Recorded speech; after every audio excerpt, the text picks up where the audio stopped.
Everything we as human beings have created on this planet was essentially first created in our minds. All that you see, which is human work on this planet, first found expression in the mind, then it got manifested in the outside world. The wonderful things that we have done on this planet and the horrible things that we have done on this planet, both have come from the human mind. So if we are concerned as to what we create in this world, it's extremely important that first of all we learn to create the right things in our mind, how we keep our minds. If we do not have the power to keep our minds the way we want it, what we create in the world is also going to be very accidental and haphazard. So learning to create our minds the way we want is the basis of creating the world the way we want. There is a wonderful story in the yogic lore. On a certain day, a man took a walk. He went for a long walk. Accidentally, unawares, he walked into paradise. Fortunate, isn't he? He just took a walk and he landed up in paradise. After this long walk, he felt little tired. So he thought, oh, I'm tired, I wish I could rest somewhere. He looked around, there was a nice tree, underneath which there was very cushiony grass. So it was inviting. He went and put his head down there and slept. After a few hours he woke up, well rested, and he thought, oh, I'm well rested, but I'm feeling hungry, I wish I had something to eat. And he thought about all the nice things that he ever wanted to eat in his life. And instantly, all those things appeared in front of him. You need to understand, there the service is like that. Hungry people don't ask questions. Food came and he ate. Stomach became full. Then he thought, oh, my stomach is full, I wish I had something to drink.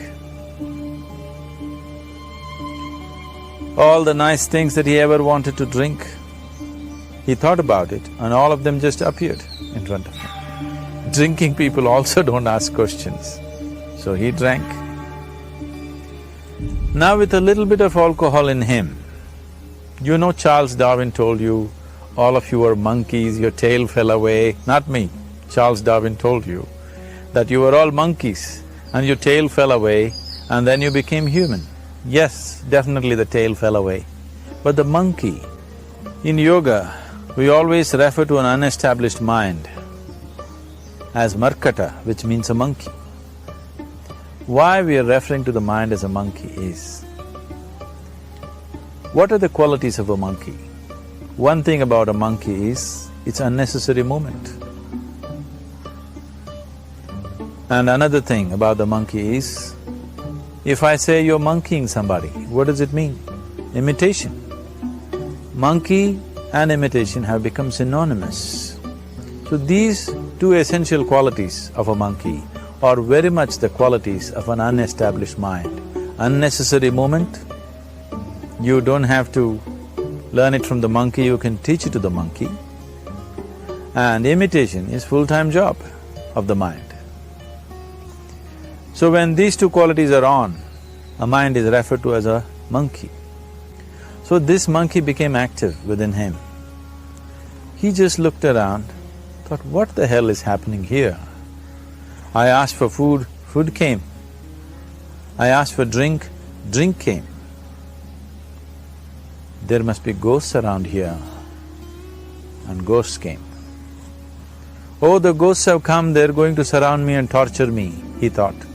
Immediately the ghosts surrounded him and started torturing him. Then he started screaming in pain and said, oh, they're going to kill me, and he died. Just now he said he's a fortunate being. The problem is he was sitting under a kalpa vriksha or a wishing tree. He asked for food, food came, he asked for drink, drink came, he asked for ghost, ghost came, he asked for torture, torture came, he asked for death, death happened. Now don't go looking for these kalpavrukshas in the forest. You can barely find a tree these days. A well-established mind, a mind which is in a state of samyukti, is referred to as a kalpavriksha. If you organize your mind to a certain level of organization, it in turn organizes the whole system. Your body, your emotion, your energies, everything gets organized in that direction. Once all these four dimensions of you, your physical body, your mind, your emotion and the fundamental life energies are organized in one direction, once you are like this, anything that you wish happens without even lifting a little finger actually. It would help to assist it with activity, but even without doing any activity, you can still manifest what you want if you organize these four dimensions in one direction and keep it unwavering in that direction for a certain period of time. Right now the problem with your mind is, every moment it is changing its direction. It is like you want to travel somewhere and every 2 steps if you keep changing your direction, the question of you reaching the destination is very remote unless it happens by chance. So, organizing our minds and in turn organizing the whole system and these 4 basic dimensions of who you are right now in one direction, if you do this, you are a kalpavruksha yourself. Anything that you wish will happen. But right now, if you look at your lives, everything that you have wished for till now, if it happens, you have finished. Everything and everybody that you have desired for, if all of that lands up in your house today, could you live with that? Once we're empowered like this, it's very important that our physical action, emotional action, mental action and energy actions are controlled and properly directed. If it is not so, we become destructive, self-destructive. Right now, that is our problem. The technology, which is supposed to make our life beautiful and easy, has become the source of all the problem that we are destroying the very basis of our life, which is the planet. So what should have been a boon, we are making a curse out of it. What has brought incredible levels of comfort and convenience to us in the last 100 years or so has also become a threat to our life simply because we are not conscious action, we are in a compulsive state of action. So organizing our minds fundamentally means moving from a compulsive state of activity to a conscious state of activity. You might have heard of people for whom they asked for something and beyond all expectations it came true for them. Generally this happens to people who are in faith. Now, let's say you want to build a house. If you start thinking, oh, I want to build a house. To build a house I need 50 lakhs, but I have only 50 rupees in my pocket. Not possible, not possible, not possible. The moment you say not possible, you are also saying I don't want it. So on one level, you're creating a desire that you want something, on another level, you're saying I don't want it. So in this conflict, it may not happen.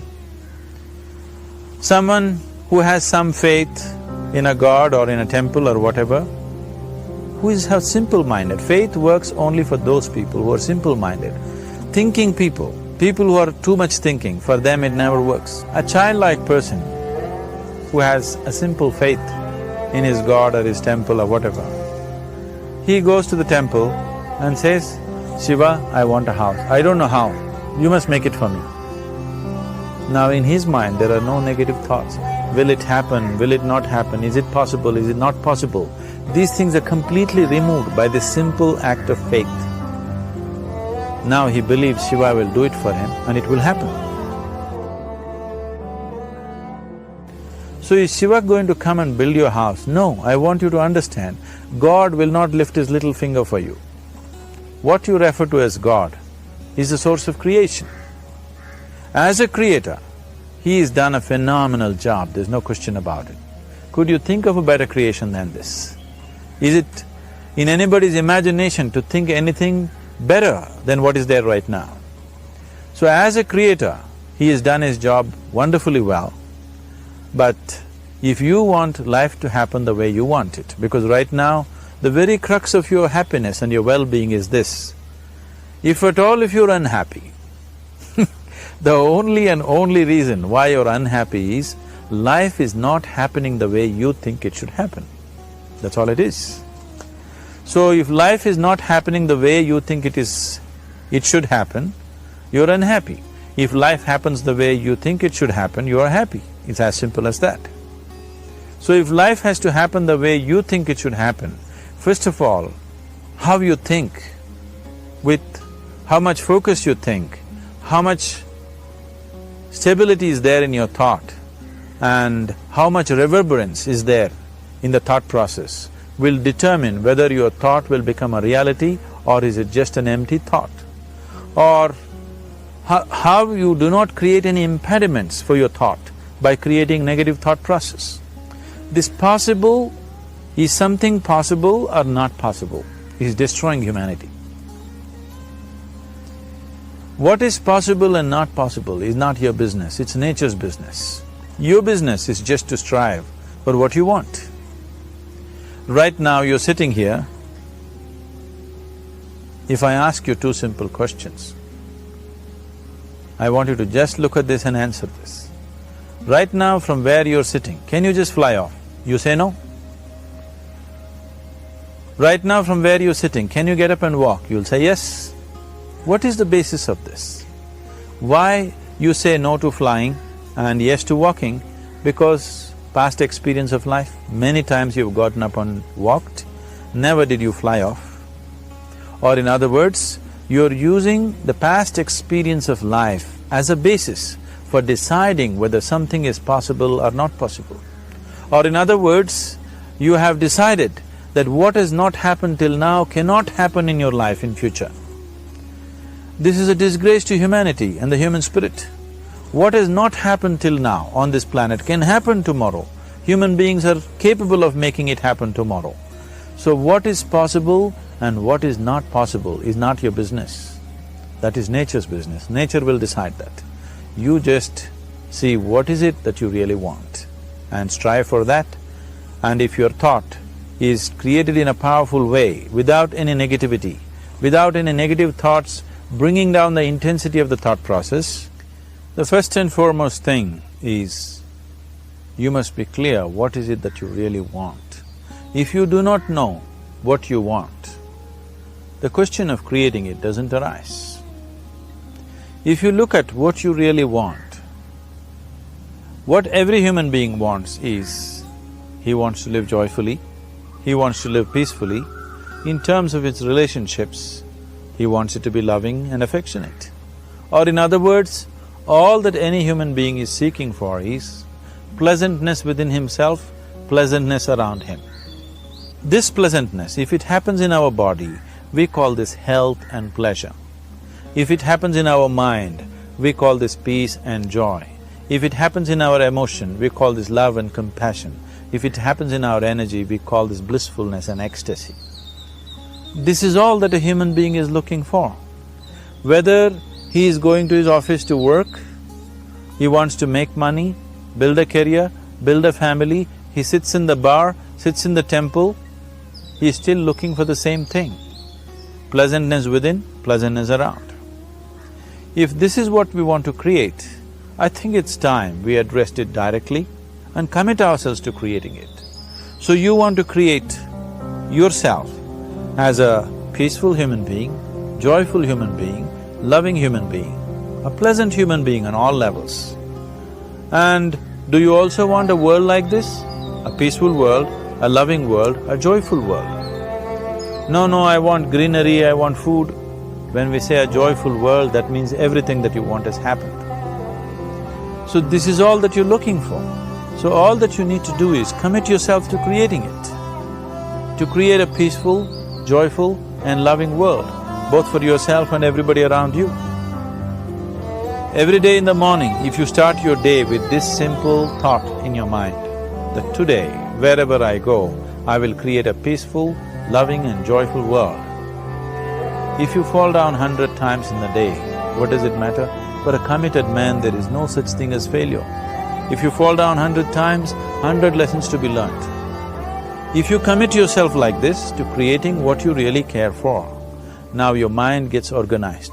Once your mind gets organized, the way you think is the way you feel, your emotion will get organized. Once your thought and emotion is organized, your energies will get organized in the same direction. Once your thought, emotion and energies are organized, your very body will get organized. Once all these four are organized in one direction, your ability to create and manifest what you want is phenomenal. You are the creator in many ways. That which is the source of creation is functioning within you every moment of your life. It is just that, have you kept access to that dimension or not? Organizing the four basic elements of your life will give you that access. There are tools and technologies to do this.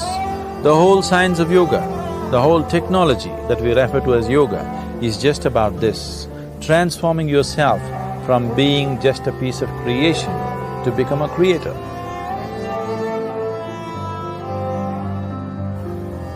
It is my wish and my blessing that every human being in this world should have this access to the source of creation within himself so that he can function here as a creator, not just as a piece of creation.